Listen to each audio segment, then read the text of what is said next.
Everyone, welcome again. I hope તમને first ચેપ્ટરનો video useful થયો હશે.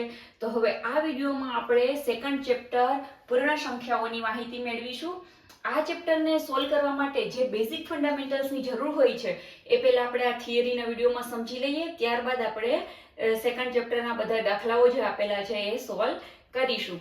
તો ચાલો, આ ચેપ્ટરનું નામ છે પૂર્ણ સંખ્યાઓ. બરાબર છે. પેલું ચેપ્ટર પણ હતું સંખ્યા પરિચય. એટલે હજી આ બધા ચેપ્ટર્સ છે સંખ્યાઓની વિશે થોડીક વિસ્તૃત માહિતી આપે છે ધીમે ધીમે. તો આ પૂર્ણ સંખ્યા આપણે એક વાત સમજીએ. પેલી સંખ્યા છે પ્રાકૃતિક સંખ્યાઓ. તો આ પ્રાકૃતિક સંખ્યાઓ છે એટલે કેવી સંખ્યાઓ? પ્રાકૃતિક સંખ્યાઓની અંદર કઈ કઈ સંખ્યાઓ આવે? તો પ્રાકૃતિક સંખ્યા એટલે કે 1 થી ચાલુ થાય 1 2 3 અપ ટુ અનંત સુધી. પ્રાકૃતિક સંખ્યાઓ એટલે એવી સંખ્યા કે જે 1 થી ચાલુ થાય છે, 1 2 3 4 5 એમ અનંત સુધી જશે. હવે એ સંખ્યા છેલ્લી કઈ સંખ્યા છે ગણી શકાય નહીં. તો પ્રાકૃતિક સંખ્યા પછી જો પ્રાકૃતિક સંખ્યા મેં ક્યાંથી ચાલુ કરી છે? 1 થી લખવાની ચાલુ કરી છે. મેં 0 લખ્યો નથી. તો મારે 0 એડ કરવો હોય તો 0 તો આપણે હાલતા ચાલતા બધી જગ્યાએ લગાવતા હોઈએ છીએ. 0 આપણે બોલતા હોય તો આ 0 છે એ પ્રાકૃતિક સંખ્યામાં આવે તો કે ના આવે? તો 0 કઈ સંખ્યામાં આવે? તો 0 આવશે પૂર્ણ સંખ્યાઓની અંદર. તો પ્રાકૃતિક સંખ્યાઓની પછી કઈ સંખ્યા આવશે? તો કે પૂર્ણ સંખ્યાઓ. બરાબર છે. પૂર્ણ સંખ્યાઓ. પૂર્ણ સંખ્યાઓની અંદર શું આવે છે? તો કે 0 1 2 3 અપ ટુ અનંત સુધી. ખાલી જો પ્રાકૃતિક સંખ્યાની અંદર હું એક 0 એડ કરી દઉં એટલે કઈ સંખ્યા બની ગઈ? પૂર્ણ. પ્રાકૃતિક સંખ્યા તો બધી આની અંદર સમાયેલી જ છે, પણ એક વધારાની સંખ્યા છે કઈ છે? તો કે 0 અથવા તો 0. તો હવે ધારો કે તમને એવું પૂછે કે પહેલાની સંખ્યા અને પછીની સંખ્યા, તો એકદમ ઈઝી, તમને જલ્દી આવડી જશે. ચાલો, પહેલાની સંખ્યા. ધારો કે તમને એવું કીધું છે કે 20 ની પહેલાની સંખ્યા કઈ છે? 20 ની પહેલાની સંખ્યા કઈ છે? તો તમને બધાને આવડે. કઈ છે? 19. ચાલો, તમને એવું કીધું છે કે 577 ની પહેલાની સંખ્યા કઈ છે? તો તમને આવડે 576. 576 પછી શું આવે? 577. આ પહેલાની સંખ્યા છે. એવી રીતે પછીની સંખ્યા પૂછી હોય. ધારો કે તમને પૂછ્યું છે કે 50 ની પછીની સંખ્યા કઈ છે? તો તમે તરત જ તમારા માઇન્ડમાં આવશે 50 પછી શું આવે? 51. તો આ સંખ્યા કઈ બનશે? 51. ચાલો, પછીની સંખ્યા આપણે ધારો કે થોડીક મોટી લઈએ, 792. ચાલો, 792 પછીની સંખ્યા કઈ આવે? તરત તમારા માઇન્ડમાં આવશે 793. બરાબર છે. તો આ પહેલાની સંખ્યા, પછીની સંખ્યા, અને હવે ખાલી એક આપણે થોડીક માહિતી લઈ લે, વચ્ચેની સંખ્યા. જો વચ્ચેની સંખ્યા, ધારો વચ્ચેની સંખ્યા એટલે એવું નહીં કે 15 અને 17 ની વચ્ચે કઈ સંખ્યા આવે તો કે 16. એવું નહીં. આને પણ વચ્ચેની સંખ્યા કહેવાય. પણ આપણે આ ચેપ્ટરને રિલેટેડ આપણે બેઝિક ક્લિયર કરીએ છીએ. તો આ ચેપ્ટરને રિલેટેડ કેવી જરૂર છે? ધારો કે તમને એવું પૂછ્યું કે 20 અને 30 ની વચ્ચે 20 અને 30 ની વચ્ચે કેટલી પ્રાકૃતિક સંખ્યાઓ આવે? તો 20 અને 30 ની વચ્ચે કેટલી સંખ્યાઓ આવે એ તમારે સમજવું હોય તો તમારે શું કરવાનું? જો આપણે પેલી રીત, પહેલા તમે આપણે હાથેથી ગણીને જોઈએ. 20 થી ને કઈ આવે? જો એટલે 20 પણ ના આવે એમાં, અને એમાં 30 પણ ના આવે. એની વચ્ચેની પૂછી છે. બરાબર. તો 20 અને 30 ની વચ્ચે ચાલો 21 22 23 24 25 26 27 28 અને 29. તો કેટલી સંખ્યાઓ આવી? 9 સંખ્યાઓ આવી. કેટલી સંખ્યાઓ આવી? 9 સંખ્યાઓ આવી જશે. ચાલો, હવે આ તો એકદમ નાનકડો આંકડો હતો 20 અને 30, એટલે આપણે એને આંગળીના વેઢા ઉપર ગણી શકીએ. પણ ધારો કે કોઈ બહુ મોટો આંકડો આપ્યો છે કે 625 અને 835 વચ્ચેની પૂર્ણ સંખ્યાઓ શોધો, તો તમે હાથેથી ગણી શકશો નહીં. તો આપણે શું કરવું પડે? આવા બે મોટી મોટી સંખ્યા આપી છે, એની વચ્ચે કેટલી પ્રાકૃતિક સંખ્યાઓ આવે છે એવું જ્યારે ક્વેશ્ચન પૂછવામાં આવે છે તો આપણે શું કરવું પડે? જો પહેલા આપણે એક નાના ઉદાહરણ, આ જ સેમ ઉદાહરણ દ્વારા સમજીએ. ચાલો, 20 અને 30 ની વચ્ચેની પ્રાકૃતિક સંખ્યાઓ મારે શોધવી હોય તો હું શું કરું? તો કે 30 માઇનસ 20, 0 માંથી 0 જાય તો 0 અને 3 માંથી 2 જાય તો 1. આ બેની બાદબાકી કરીશ તો જે જવાબ આવે એના કરતા 1 ઓછો. તો આ બેની બાદબાકીથી મને કેટલો જવાબ આવ્યો? 10. તો હજી 10 કરતા 1 ઓછું કરું તો કેટલો જવાબ આવે? 9. તો આ બંનેની વચ્ચે કેટલી પ્રાકૃતિક સંખ્યાઓ છે? તો કે 9 પ્રાકૃતિક સંખ્યાઓ છે. તો આવી રીતે કોઈ પણ મોટો અંક હોય, ધારો કે આપણને એવું કીધું હોય કે 576 અને 422, આ બંને વચ્ચે કેટલી પ્રાકૃતિક સંખ્યાઓ આપેલી છે તો આપણે ગણી શકશું? હાથના આંગળીના વેઢે ગણી શકશું નહીં. તો એના માટે આપણે એક જ રીત છે. શું કરવું પડશે?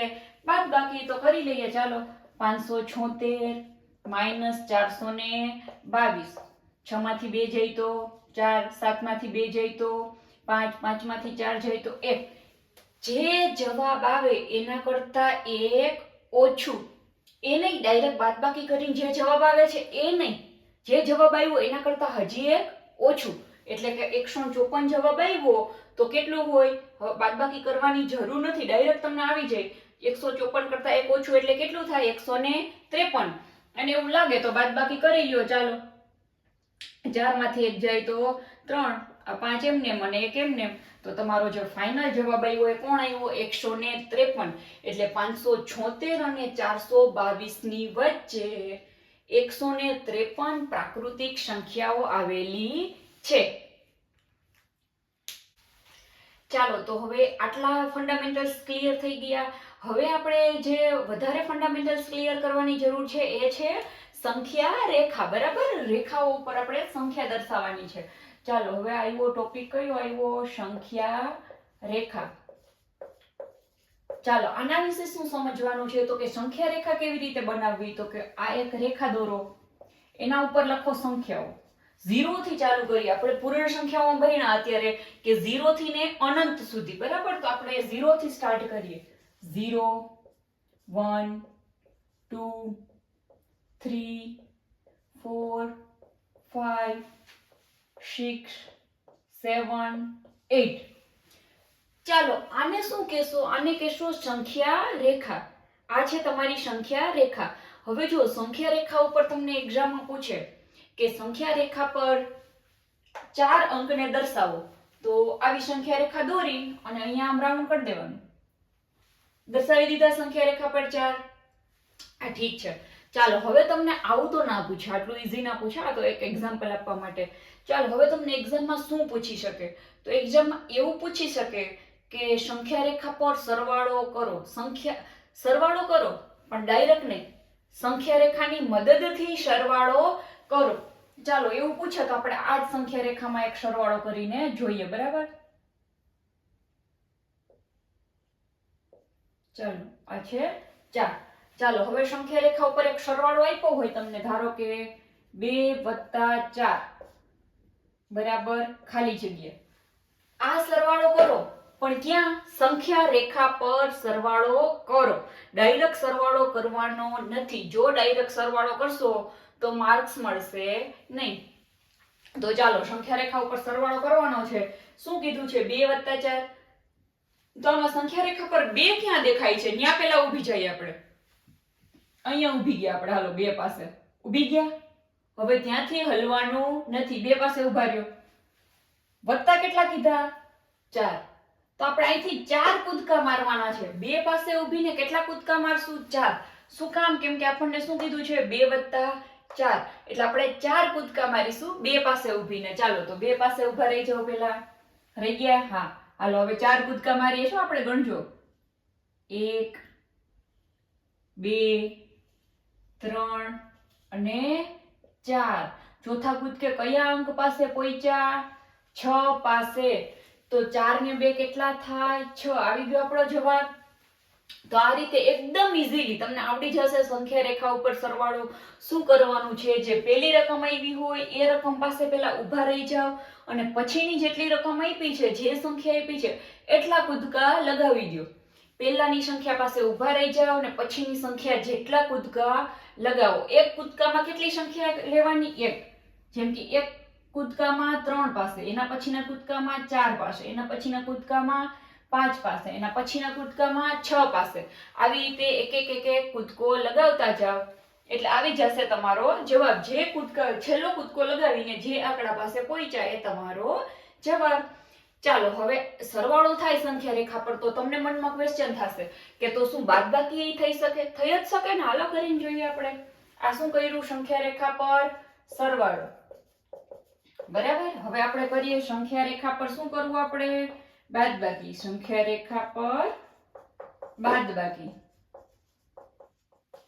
ચાલો ધારો કે એક રકમ લખાવો તમે, કોઈ પણ માઇન્ડમાં આવે એ. ચાલો હું લખું છું 7 - 3 બરાબર, ખાલી જગ્યા.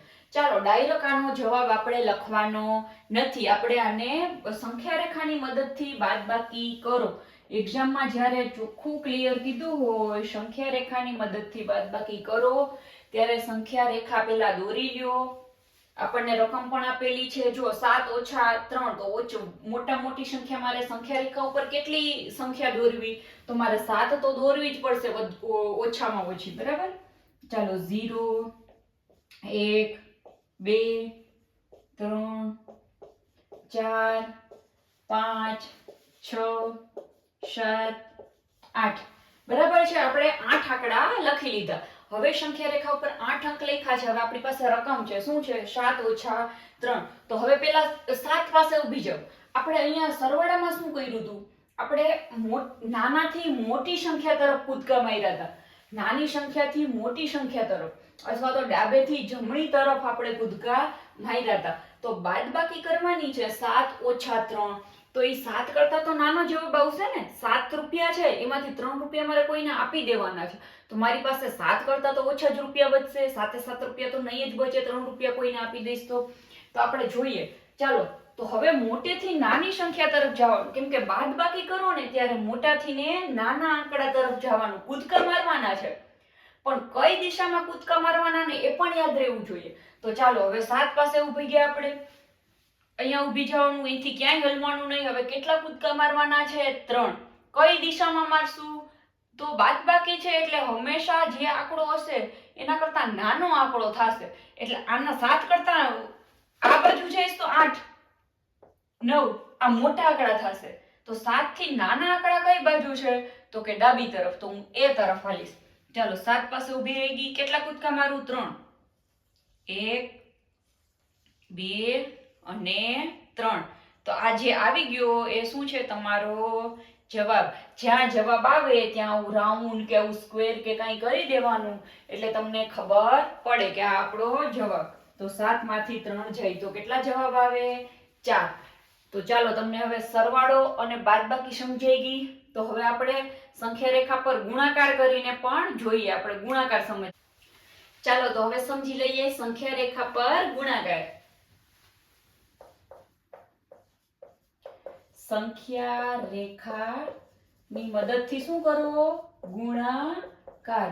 ચાલો તમને એક્ઝામમાં પૂછે કે સંખ્યા રેખાની મદદથી ગુણાકાર કરો. જો ડાયરેક્ટ ગુણાકાર કરો એવું કીધું હોય તો તમે ડાયરેક્ટ કરી શકો. ધારો કે તમને આવું કીધું છે 3 × 2 તો બરાબર કેટલા આવે જવાબ? તમને ખાલી એમને પૂછ્યું 3 × 2 બરાબર ખાલી જગ્યા, તો તમે ડાયરેક્ટ લખી શકો 3 દુ 6. પણ તમને એક્ઝામમાં એમ પૂછ્યું છે કે 3 × 2 સંખ્યા રેખાની મદદથી કરો તો તમારે શું કરવું પડશે? તો પહેલા તો સંખ્યા રેખા દોરવી પડે. ચાલો આપણે દોરી લઈએ સંખ્યા રેખા.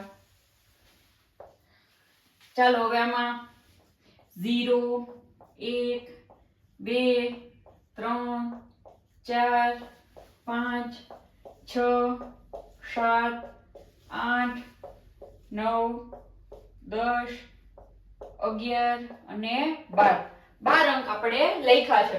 ચાલો હવે 3 ગુણ્યા 2 સંખ્યા રેખાની મદદથી કરો. જો હવે સરવાળા બાદબાકી શું કરતા હતા કે જે પેલો આંકડો આપ્યો હોય ને એ આંકડા પાસે ઊભી જાય, પણ આમાં એવું કરવાનું નથી. આમાં 0 પાસે ઊભી જવાનું.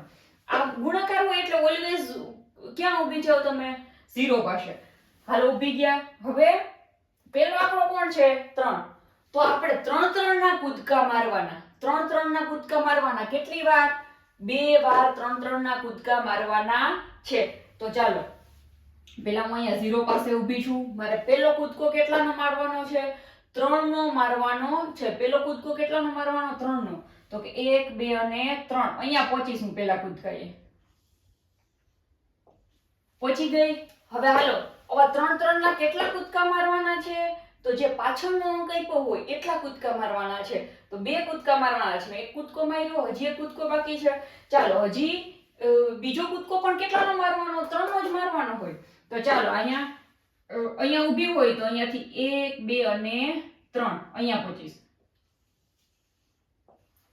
તો મેં 3 3 ના કેટલા કૂદકા માર્યા? 2. 3 3 ના 2 કૂદકા માર્યા ત્યારે હું કયા અંક પાસે પહોંચી ગઈ? 6 પાસે. તો આ 6 શું થઈ ગયો મારો આન્સર? 3 દુ 6. બરાબર છે. 3 દુ 6. તો મારો જવાબ કેવો આવી ગયો? સાચો.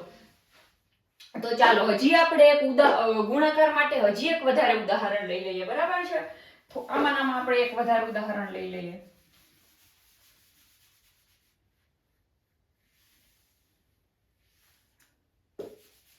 ચાલો આપણે એક બીજી રકમ લખીએ. 3 દુ નહીં, આપણે લખીએ